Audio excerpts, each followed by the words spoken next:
oyente nuestro que se llama Javier quiere saber cuál es la música que empleamos como sintonía de la brújula de la ciencia, es decir, esta música. Así que vamos a tener que averiguarlo. En cuanto lo averigüemos, pues facilitaremos la información correspondiente a este amable oyente. Bueno, esta semana hemos podido leer en blogs y en periódicos digitales que un profesor de la Universidad del Estado de Washington, de nombre John Kramer, ha conseguido reproducir lo que se ha llamado el sonido del Big Bang.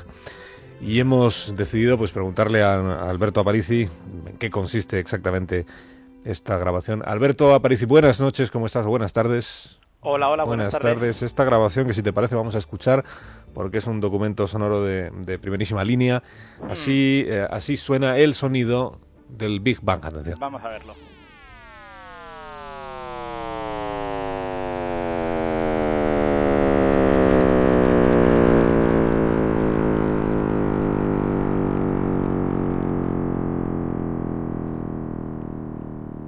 Estamos seguros de que era esta la grabación que queríamos esta misma es. escuchar. Bueno, una flatulencia cósmica, ¿no? Es bonito. Bueno. Perdóname una cosa, pero... Sí, a ver. De verdad, el Big Bang sonó así. O sea, el Big Bang no habíamos quedado en que fue una gran explosión y suena a... ¿A explosión? Entonces no sonó a explosión, aunque lo fuera, ¿o cómo? Bueno, no, es que el problema es que esto no es el Big Bang, en realidad. Ah. O sea, aunque a esto que nos hemos confundido de grabación, lo que decía yo, ¿no? No, esto es lo que se ha llamado el sonido del Big Bang. Pero no es el Big Bang. No, es una especie como de floritura sobre lo que realmente es, ¿no? Esta es una forma muy simple de decir lo que es este sonido. Porque el Big Bang es el instante inicial del universo, ¿no? O sea, el universo sabemos que hoy es grande, que tiene 13.800 millones de años de antigüedad, y en aquella época, hace muchos millones de años de antigüedad, el universo era mucho más pequeño. Entonces, en el instante inicial, cuando no era nada más que un puntito muy pequeño, más pequeño aún que un átomo, pues eso es el Big Bang, ¿no? Entonces, esto que acabamos de oír no es el Big Bang porque no es sonido de esa época, digamos. Yeah. Esto en realidad lo que es una simulación por ordenador, que eso se nota bastante, que no es una cosa cogida con un micrófono, de las ondas sonoras que recorrían el universo cuando era muy, muy jovencito, cuando tenía entre 100.000 y 760.000 años, pero todo ahí comprimido en estos 20 segundos que hemos oído. Yeah. Y bueno, y estas ondas sí que contienen algunas pistas interesantes acerca de cómo era este universo, ¿no? Pero, a ver, discúlpame. Sí. Tú dices que esto es una reproducción o una simulación de la reproducción de las ondas sonoras que recorrían el universo, pero vale. En el espacio no hay... Si no hay aire, ¿cómo puede haber sonido? O sea, el sonido no tiene que propagarse por algún lado. No, pero tú no has visto Star Wars. Hay sonido en el espacio, ¿no? Yo he visto Star Wars hace mucho tiempo, sí. Hay sonido y hay... No. Y hay de todo en el espacio. Tienes toda la razón. En el espacio de hoy en día no puede haber sonido, porque el espacio de hoy en día está básicamente vacío, ¿no? El sonido necesita que haya un medio, necesita un material por el que propagarse, aire, agua, lo que sea, ¿no? Entonces, sin embargo, tú sabes, te sonará, que el universo se está expandiendo, ¿no? Que esto básicamente es que el universo crece a cada instante, ¿no? Sí, de hecho, si quieres, te lo puedes figurar como que el universo es una especie de andamiaje donde están colgadas las galaxias y los planetas y todo esto, de esos andamios, y entonces los andamios crecen, los andamios se hacen más grandes, aunque las galaxias no, y entonces las galaxias se alejan entre sí. Ajá. Es una manera de figurarse la expansión del universo. Bueno, eso quiere decir que hoy vivimos en un universo que, aunque tiene mucha materia, es tan grande que está demasiado diluida, ¿no? Entonces está todo muy separado y no hay densidad para que haya ondas sonoras, ¿no? Pero si nos trasladamos al universo muy joven, al universo de hace 13.500 millones de años, pues toda esa materia estaba mucho más comprimida. El universo era una cosa más densa, ¿no? Era una cosa caliente. Se suele describir ese universo como una sopa de partículas que estaba formado por los constituyentes básicos de la materia. Estaba formado por protones, electrones sueltos, dando vueltas por ahí, había algún núcleo de helio, y es por esa sopa por la que se propagaban las ondas sonoras que acabamos de oír, o la reproducción de las cuales acabamos de oír. De la misma manera exactamente que hoy en día se propagan ondas sonoras pues por el mar, o por el aire, o por cualquier cosa. Pero estas ondas, ¿cómo podemos conocerlas? ¿Cómo podemos ¿cómo podemos saber o imaginar cómo sonaba el universo hace 13.000? Has dicho 13.800 millones de años, o sea que... Hace todo ese tiempo. Es un tiempo. Piensa que la Tierra tiene 4.000 y pico millones de años, o sea que es el triple de la edad de la Tierra. Sí. Bueno, pues esto lo podemos saber porque la luz de este universo tan jovencillo pues todavía nos está llegando desde todas las direcciones del espacio en todo momento. Y además esto no ha de ser especialmente sorprendente, porque este universo que te he descrito ahora era un universo denso, caliente, y como todas las cosas calientes brillaba, ¿no? Como lo hace un metal incandescente o como lo hacen las ascuas en un fuego. Entonces, esta luz partió hace ese tiempo, hace 13.500 millones de años, o 13.000 y muchos millones de años, pero hoy nos sigue llegando. Nos llega desde regiones que están muy lejos, que están precisamente a 13.500 millones de años luz. Y nos muestra una instantánea, una fotografía de cómo eran esas regiones en aquella época. Esas regiones hoy en día serán de otra manera, la luz ha tardado mucho en llegar, y lo que nos muestra es cómo eran estas regiones lejanas hace tantísimo tiempo. Y en verdad, para ver esta instantánea, lo único que tenemos que hacer es mirar al cielo, y ya está. ¿Perdón? ¿Cómo que mirar al cielo y ya está? Yo miro al cielo y no veo el universo primitivo, ¿no? Miro al cielo y veo, pues si está nublado. ¿Estás seguro?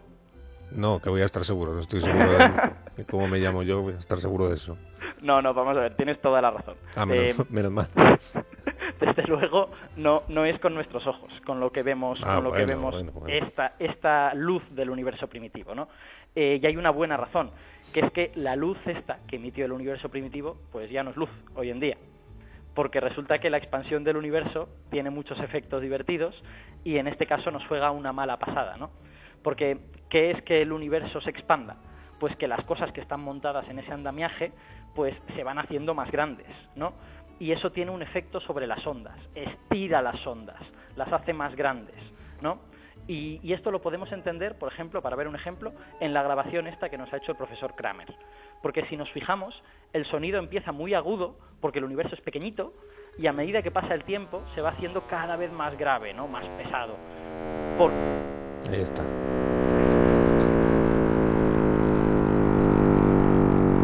¿A qué se debe esto? ¿A qué? Pues esto se debe a que el propio universo está creciendo, ¿no? El universo, que es el instrumento musical, entre comillas, en donde está sonando esto, se está haciendo más grande. Tú imagínate que estás tocando un violín y que el violín va creciendo, ¿no? Mientras tú lo vas tocando. Aparte de que se te va a caer y vas a tener un problema. Me va a aplastar. Exacto. Pues el sonido del violín se iría haciendo más grave. A medida que se va convirtiendo en una viola, en un violonchelo y después en un contrabajo, el sonido del violín sería más grave. Pues eso es lo que le pasa al universo y eso es lo mismo que le pasa a la luz que viene de este universo primordial. Cuando fue emitida esta luz, el universo estaría como a unos 3.000 grados, que es más o menos la temperatura de una estrella roja. O sea que la luz sería más o menos rojiza. Pero a medida que el universo se fue expandiendo y esta luz viajaba por el universo mientras se expandía, la luz se fue haciendo más grave, entre comillas, ¿no? Su longitud de onda aumentó. Pasó de ser roja a ser infrarrojo. Después de esto pasó a ser microondas. Y eso es lo que vemos hoy. Por eso a esta luz primordial no la llamamos la luz del universo primitivo, sino el fondo cósmico de microondas. O sea que esta foto, que es la más antigua que tenemos de nuestro universo, en realidad no podemos ni verla. Tenemos que usar satélites que detectan microondas y mirar en todas las direcciones del espacio para poder fotografiarla. Pero una vez lo que tenemos es una instantánea de cómo era el universo hace 13.500 millones de años. ¿Y en esa instantánea exactamente qué es lo que vemos? Bueno, la verdad es que poca cosa, francamente. O sea, lo que vemos es una radiación que es muy uniforme, lo cual nos dice que la sopa primordial del universo era extremadamente homogénea, ¿no? Todos los rincones del universo eran muy, muy parecidos. Pero dentro de esa uniformidad sucedió algo que era muy importante, que es que ciertas regiones aparecen un poquitín más calientes y otras regiones un poquitín más frías. Entonces, las regiones calientes son regiones en las que se acumula materia y las regiones frías son regiones a las que les falta materia. Entonces, estas regiones frías y calientes son donde podemos leer las ondas de sonido que recorrían el universo. Acuérdate que se trata al fin y al cabo de sonido, ¿no? O sea que son ondas que comprimen o rarifican el medio. Entonces, si cogemos una zona caliente, una zona con mucha materia, eso es como la cresta del sonido. Y si cogemos una zona fría, es como el valle del sonido. Y de hecho, si dibujamos este fondo cósmico, que luego lo voy a tuitear, lo que vemos es algo muy parecido como a una superficie de agua agitada por olas en todas direcciones, ¿no? Por olas, como si fueran olas. Exacto, como si fueran olas. Pero esas olas hoy en día, ¿dónde están esas olas? Ay, esa es una pregunta muy bonita. Bueno, las olas... ¿Y tiene respuesta? Sí, tiene respuesta y además es fácil de entender. Esas olas somos nosotros. Porque ¿Cómo que somos nosotros? Somos nosotros. Porque cuando el universo era muy joven, esas olas no eran nada más que regiones donde la densidad era un poquitín mayor, donde se acumulaba un poquito de materia. Uh-huh. Pero claro, si tenía un poco más de materia, también tenía más campo gravitatorio que otras regiones.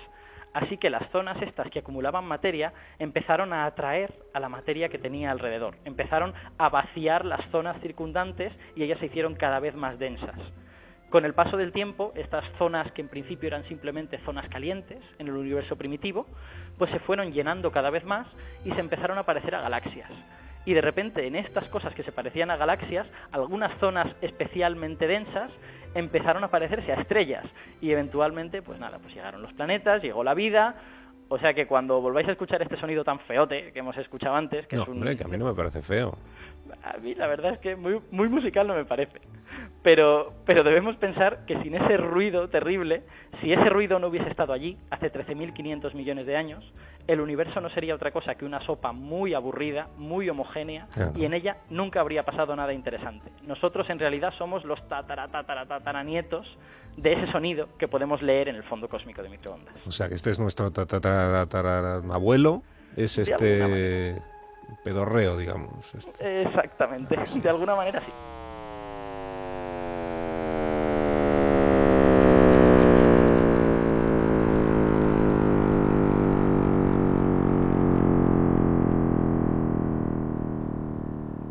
Y me cae bien. Somos los tataranietos de una flatulencia cósmica, Carlos. Adiós. Siempre dicen que la astrofísica es una actividad que te da humildad. Pues aquí la tienes. Qué terrible lo que llega uno a saber escuchando esta sección. De verdad. Adiós, Alberto, hasta la próxima semana. Un abrazo. Cuídate mucho. Dice Miguel en el correo electrónico, qué triste, ¿no? Que todo naciera con la flatulencia cósmica.